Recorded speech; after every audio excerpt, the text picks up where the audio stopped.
Hello, I want to talk to you about lies and political theatre. It was sparked by the comment on a Tim Pool video about a fake Oval Office, something of which I had not been aware at all. And then after I made my last one video, anyway, it was a video about the Oval Office refurbishment. It was pointed out to me that there really was a fake Oval Office. And then I found this video, I found this article in Newsweek by Emma Nolan. And actually, this is from 10. Oh, yes, sorry. I got the wrong date mixed round. It says here 10/7/21, which in English would be the 10th of July. Oh dear, it's in American, they have things the wrong way. You definitely have things the wrong way round there. I'm sorry to be so forthright about it, but there is absolutely no point in putting the month, then the day, then the year. It makes no sense at all. All right. President Joe Biden was photographed receiving a COVID-19 vaccine booster shot recently with a televised event that was shot in front of a backdrop styled to look like the White House interior. The set features fake windows that display a digital view of the White House Rose Garden.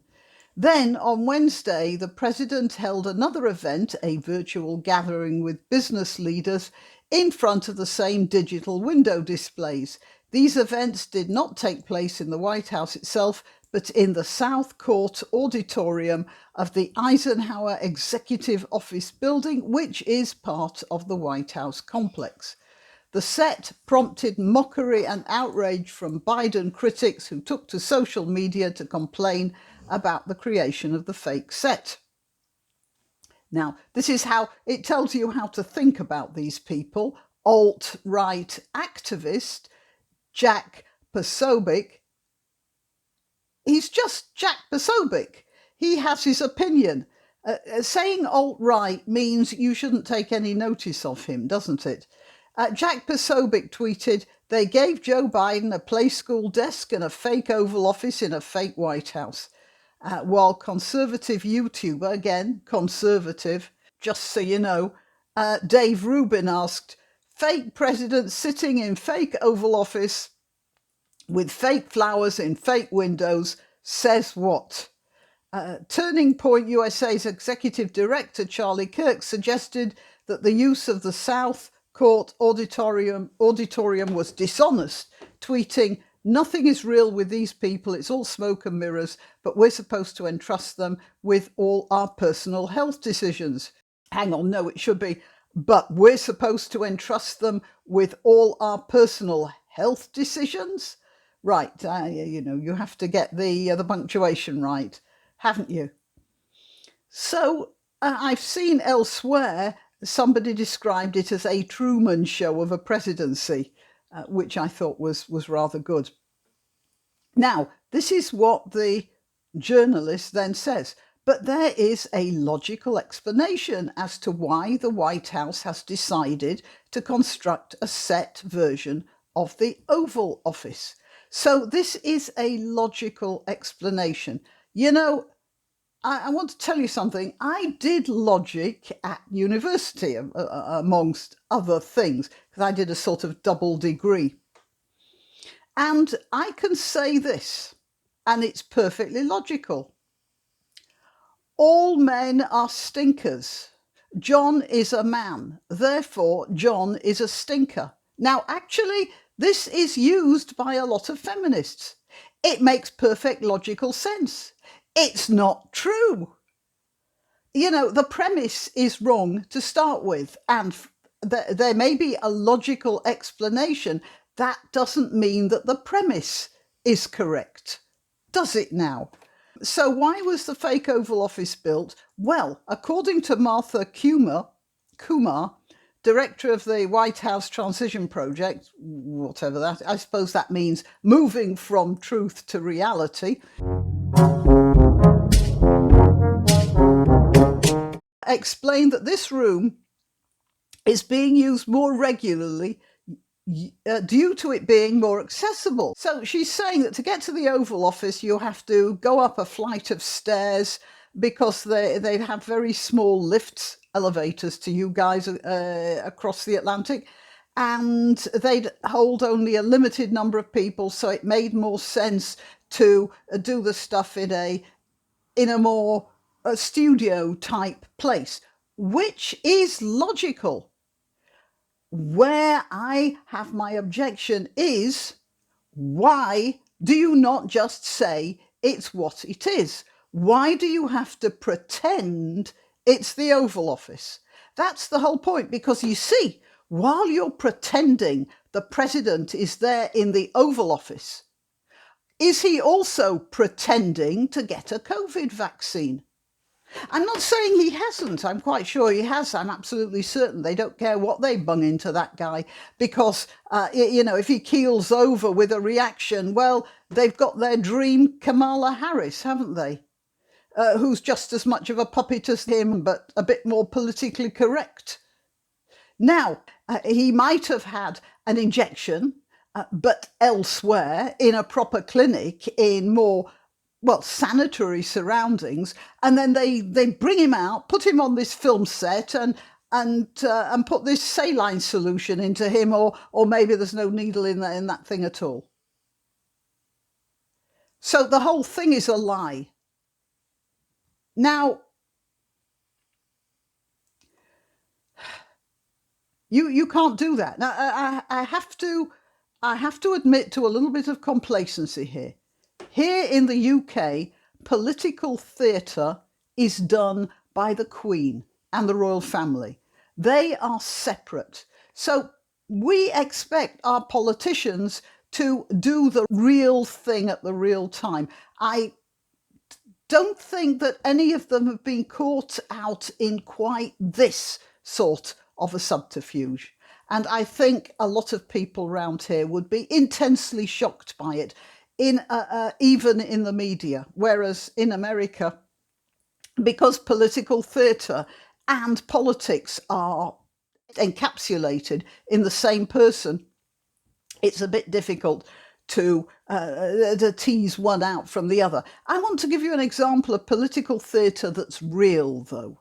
Okay, Princess Diana hugging AIDS patients. That was it was social theatre. It was theatre. But they were real AIDS patients. If we'd have discovered she was hugging an actor who was pretending to be an AIDS patient, we would not have been impressed.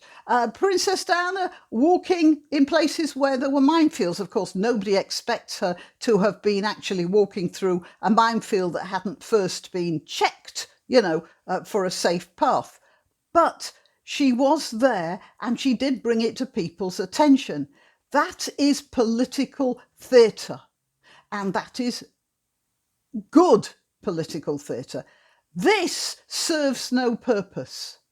Why do you need to dress that place up as the Oval Office? Why do you need to pretend? Why can't you just say this is the Eisenhower Centre or whatever it is? But it's being used. It's being used as a place for more easy access. Why is there not the beginnings of a tradition of holding public briefings there, in a place that is what it is, rather than in a studio? Because there's a feeling between the media and the politics in America that they're part of the same thing, and they're stopping differentiating. When I was a student at Stanford, I remember once I was discussing the possibility of writing a science fiction story with another student. The story didn't get written in the end, but I did come up with a good idea. Because I was saying, I think it was Walter Cronkite that was the big guy at the time. I said, what if the media actually started to govern the country? What if people were turning to the media for their government rather than the politicians? I must have been a prophet, mustn't I? And so this other student said, yeah, well, what would you call that sort of a government? So I went through it. Well, An autocracy is a rule by a one or a small group of important people who keep everybody else out. An aristocracy is a hereditary government. A monarchy is also a hereditary government, but with a single family, a single line. And then there's a theocracy, which is ruled by a religious organization of some sort. So rule by the media, I said, would have to be called a mediocracy, at which point we both laughed, and that was the end of it. I should have made more of that. Anyway, it's a lie. Now, obviously, governments lie all the time.